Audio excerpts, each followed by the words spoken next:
झूठा होता है। यह हमारी आदत है। एक कहावत हम लोग अक्सर बनारस में कह देते हैं कि बर्तन वही खनकते हैं जो अक्सर टूटे होते हैं, और वादे वही करते हैं जो अक्सर झूठे होते हैं। तो हमारा सोर्स जहां तक है, न मैं सांसद, न विधायक, न कुछ, पूर्व मंत्री जरूर रहा और पार्टी का बड़ा नेता हूं, ये आप लोगों ने बना रखा है। हमने कहा है उस गांव के लोगों से कि मैं यहां से निकलूंगा, जिलाधिकारी से बात करूंगा मैं, और उनको इस चीज की सूचना, लिखित सूचना दूंगा, और पीडब्ल्यूडी मंत्री से लखनऊ पहुंचने के बाद उनसे बात करूंगा, उनको भी पत्र दूंगा, और यथाशीघ्र यहां पर सर्वे वर्वे करवा करके जो भी काम हो, मेरा प्रयास रहेगा कि चुनाव के पहले वो काम संपन्न हो जाए। देखते हैं कहां तक हम सफल होते हैं। जो भी हमारा प्रयास होगा उसको करने का हम इंतजाम करेंगे। देखिए, आप लोगों ने बहुत ताकत दिया है पार्टी को। आज आपके ताकत की देन है कि कल के पेपर में आपने देखा होगा कि माननीय मुख्यमंत्री जी के साथ हम लोगों का फोटो वोटो सब आया था, टीवी, पेपर, हर जगह, फेसबुक, व्हाट्सएप पर खूब दौड़ रहा था। मैं सिर्फ उसी दिन नहीं मिला था, मैं आपके 4 नवंबर को भी मैं मिला था। 4 नवंबर को मिलने के पीछे एक कारण था कि जब उत्तर प्रदेश का दौरा हम लोगों ने किया, हमें यह जानकारी प्राप्त हुई कि उत्तर प्रदेश में आम गरीब जो जनता है, जो वंचित वर्ग के लोग हैं, गरीब, कमजोर हैं, शोषित हैं, पीड़ित हैं, ये लोग बिजली के बिल से बहुत परेशान हैं। परेशानी है कि नहीं है बिजली बिल से? बोलिए जोर से। परेशानी में आप नहीं, परेशानी में हम होइला। 38,000 रुपया हमार बिल आइल बा। जब इस बात की जानकारी हमने इकट्ठा किया, बहुत सारे हमने बिल को इकट्ठा किया, बिजली बिल को, और इकट्ठा करके 4 नवंबर को माननीय मुख्यमंत्री जी से हमने मुलाकात किया। 4 नवंबर, इस बात को समझने की आवश्यकता है और जानकारी में रखिएगा, क्योंकि जो योजना मैं बताने जा रहा हूं, ये योजना अगले 30 दिसंबर तक खत्म हो जाएगा। अगर आप उस काम को नहीं किए हैं तो अभी भी समय है, उसको कर लीजिए, और नहीं तो उससे वंचित रह जाएंगे। फिर माथा पीटते रह जाएंगे कि इतना बिजली बिल आ गया, हम जमा कैसे करेंगे। 4 नवंबर को मैं मिला और 8 नवंबर को एक आदेश जारी हुआ कि ये जितने प्राइवेट सेक्टर से लोग बिजली विभाग में नौकरी कर रहे हैं, ये गरीबों तक जा रहे हैं, उनके मीटर को भी नहीं देख रहे हैं और अपने हाथ से बिजली बिल बना करके भेज दे रहे हैं दरवाजे तक। है ना समस्या?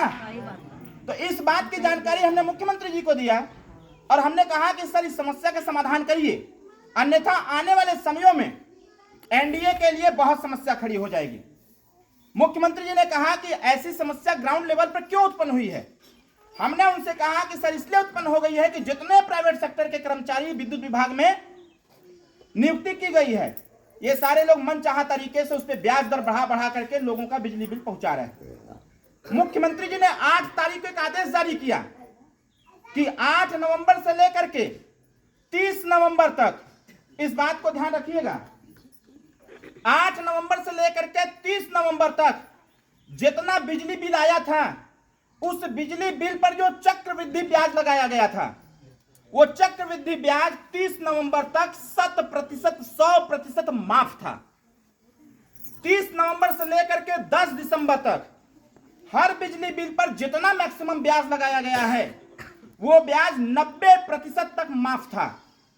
आज है 23 तारीख और 10 दिसंबर से लेकर के, आज 24 तारीख है, 10 दिसंबर से लेकर के आगे 30 दिसंबर तक ध्यान रखिएगा, आपके बिजली बिल पर जो ब्याज दर लगाया गया है 4 गुना, वो अगले 30 दिसंबर तक 70 से 80% माफ हो रहा है। अगर इसकी जानकारी नहीं है तो मैं दे दिया हूं, आप जहां बिजली बिल जमा करते हैं वहां जाके पता कर लीजिए, और पता करके जो भी फॉर्मेलिटी है उसको पूरा करके अपना बिजली बिल कम करा लीजिए। नहीं तो 30 तारीख के बाद फिर सरकार के जो कर्मचारी हैं, प्राइवेट सेक्टर के लोग, वो घर घर घूम करके लोगों की आरसी काटेंगे और बिजली का तार काट देंगे। हमारा जो अभी परसों मुख्यमंत्री जी से मिलने का जो कार्यक्रम था, वो कार्यक्रम इस कड़ी में था कि जब हमने इस पूरे 1.5 महीना पूरे प्रदेश का चक्कर लगाया, तो हमने पाया कि अभी तो गांव तक इसकी जानकारी नहीं पहुंची है, जिससे लोग वंचित हो गए हैं। परसों मुख्यमंत्री जी से मिल करके हमने यही बात बताया कि सर, ये जो 100% ब्याज माफी का आप योजना चला रहे थे, इसको पूरे चुनाव तक चलाइए। जब तक आचार संहिता नहीं लग जाता है तब तक इसको चलाइए और इसका प्रचार प्रसार तेजी से हो, ताकि जो गांव के गरीब तबके के लोग बिजली के बिल से परेशान हैं, उनकी परेशानी का समाधान हो पावे। बताइए, सही किया कि गलत किया? जोर से बोलिए। अगर सही किया हूं तो अभी 30 तारीख तक समय है, आप थोड़ा सा तेजी लाइए और इसमें जाकर के पता करने का काम करिए और अपना ब्याज दर 100% मतलब 70 से 80% माफ कराने का बंदोबस्त करिए। पहली चीज। दूसरी बात ये, अभी सरकार का आदेश आया कि आयुष्मान कार्ड गांव-गांव में बनना चाहिए। अब आयुष्मान कार्ड है क्या? जैसे हम लोग पहले कहते थे, जब पार्टी सत्ता में नहीं थी तो रैलियों में, सभाओं में, धरना प्रदर्शन में हमेशा हम लोग कहते थे कि अगर जनता वोट देती है तो जनता के दवाई का व्यवस्था निःशुल्क होना चाहिए। हम लोग लड़ते रहे, 2017 की सरकार में गए, लड़ाई लड़ते रहे, अंततोगत्वा सरकार ने नहीं सुना तो मंत्री पद से इस्तीफा देकर के गठबंधन तोड़ दिए। गठबंधन तोड़ने के बाद हमारी लड़ाई लगातार चलती रही और उसका परिणाम यह निकला कि देश की सरकार और प्रदेश की सरकार ने मिलकर के योजना बनाया कि गांव के गरीबों का इलाज 5 लाख रुपए तक निःशुल्क की व्यवस्था की जाएगी। उसके लिए एक आयुष्मान कार्ड बनवाने का बंदोबस्त होगा। आज के लगभग 3 महीना पहले सबका बन रहा था नॉर्मल तरीके से, लेकिन इस 3 महीने के बीच में अधिकारियों ने ऐसा खेला किया कि नियम लगा दिया कि जिसके पास राशन कार्ड होगा और उस राशन कार्ड में 6 व्यक्ति का नाम दर्ज होगा, उसी परिवार का आयुष्मान कार्ड बनेगा, अन्यथा बनने वाला नहीं। परसों मुख्यमंत्री जी से हम मिले। मिलने के बाद हमने उनसे कहा कि सर, मान लीजिए राशन कार्ड है और उसमें 2 व्यक्ति 3 व्यक्ति का नाम है और आपके नियम में है 6 यूनिट, तो उस परिवार का कैसे बनेगा आयुष्मान कार्ड? उन्होंने कहा ऐसी समस्या बहुत जगहों से आ रही है। हमने कहा सर, इस समस्या आ रही है तो समस्या का समाधान करिए। इसको लेकर जनता में गुस्सा है। और इसके पहले आयुष्मान कार्ड से जो प्राइवेट अस्पताल के लोग थे वो इलाज नहीं कर रहे थे। जब 4 नवंबर को हमने इसकी बात कही माननीय मुख्यमंत्री जी से कि सर, जितने आयुष्मान कार्ड बने हुए हैं और आयुष्मान से संबंधित जो हॉस्पिटल अटैचमेंट है, वो हॉस्पिटल के लोग गरीबों का इलाज नहीं कर रहे हैं, धन उगाही करने का प्रयास कर रहे हैं। हमारे पत्रकार साथियों को याद होगा, मैं एक दिन आया हुआ था मऊ सदर अस्पताल। जब वहां मैं गया, मैंने देखा कि हमारे रिश्तेदार का एक्सीडेंट हो गया था। मैं वहां गया, वहां की दुर्व्यवस्था को देख करके हमने कहा कि इस पे अंकुश लगाने की आवश्यकता है। जब हमने डॉक्टर के बारे में पता किया तो कोई डॉक्टर अवेलेबल नहीं। जब हमने अपने वहां रिश्तेदार से पूछा दवाई, तो कह रहे हैं दवाई हम बाहर से खरीद के लाते हैं। मैं तुरंत वहीं पर सीएमओ, सीएमएस और डॉक्टर जो थे उनसे बात किया। हमने कहा कि ये बदमाशी कतई बर्दाश्त नहीं होगी। अगर आप ऐसा कर रहे हैं तो आपके खिलाफ जांच बैठेगा, और नहीं तो इसका स्पष्टीकरण दो कि जब सरकार कह रही है कि सारी दवाई हॉस्पिटल के अंदर मिलना चाहिए, तो फिर ये डॉक्टर साहब दवाई बाहर से लिखने का बंदोबस्त क्यों कर रहे हैं? सरकार ने व्यवस्था किया कि जो दवाइयां सरकारी अस्पताल में मिल रही हैं वो तो ठीक है, जो नहीं मिल पा रही है, जन औषधि केंद्र प्रधानमंत्री जी के द्वारा खुलवाया गया कि सारी दवाइयां वहां मिलेंगी, गरीब को दवाइयां निःशुल्क दी जाएंगी।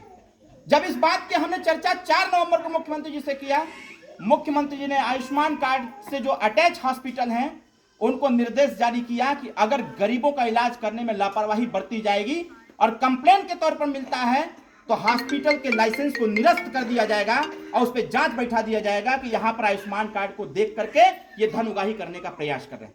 और साथियों, इस पे पूरी सरकार लगी हुई है तेजी के साथ। अब रही बात कि 6 यूनिट वाली समस्या कैसे समाप्त होगी, ये यहां बैठने से नहीं होगा। हम लोगों ने जब मुख्यमंत्री जी से चर्चा किया तो हमको लगता है विद इन 5 डेज, आने वाले 5-6 दिन के बाद ये निर्देश भी जारी हो जाएगा कि जिस प्रकार से पहले 3 महीना पहले आम तरीके से सबका आयुष्मान कार्ड बन रहा था, उसी प्रकार से सभी लोगों का एक तरफ से आयुष्मान कार्ड बने, ताकि गरीब अपना इलाज निःशुल्क करा सके और इलाज करा करके अपने परिवार को सुरक्षित रख सके। आखिर ये लड़ाई होगी कैसे? बात कहेगा कौन? मैं पूरे मऊ जनपद में घूम रहा हूं, मऊ जनपद के साथ साथ अन्य जनपदों में घूम रहा हूं, पूरे प्रदेश में घूमता हूं। मऊ जनपद में घूमने के बाद यहां ऐसी ऐसी समस्याएं देखने को प्राप्त हो रही हैं कि ऐसा लग रहा है कि आजादी के 77 साल बीतने के बाद भी ये मऊ जनपद कितना पीछे खड़ा हुआ नजर आ रहा है। अभी मैं आपके इसी गांव के उस पुरवा में था, एक मास्टर साहब थे, उन्होंने हमारे सामने प्रस्ताव रखा कि बाबू मेरी उम्र 80 साल हो गई और मैं विकास नहीं देखा कि विकास कैसा होता है। उन्होंने टिप्पणी किया, भारतीय जनता पार्टी के जो विकसित भारत का संकल्प लेकर के लोग निकले हुए हैं, उन्होंने उस पर टिप्पणी किया। हमने कहा बाबूजी, जरूर कहीं ना कहीं अधिकारियों की बदमाशी है और अधिकारियों की बदमाशी की वजह से सरकार बदनाम हो रहा है। आप परेशान ना हो, हमारे ब्लॉक अध्यक्ष उस गांव की समस्या को लिख करके हमको देंगे और माननीय नेताजी के पैड पर हम प्रयास करेंगे कि जो भी छोटे छोटे काम होंगे उसको करा दिया जाए, ताकि गांव के लोग भी याद रखें कि कोई बिना जीता हुआ व्यक्ति एक आया हुआ था और उसके सौजन्य से छोटे छोटे काम यहां पर हुए।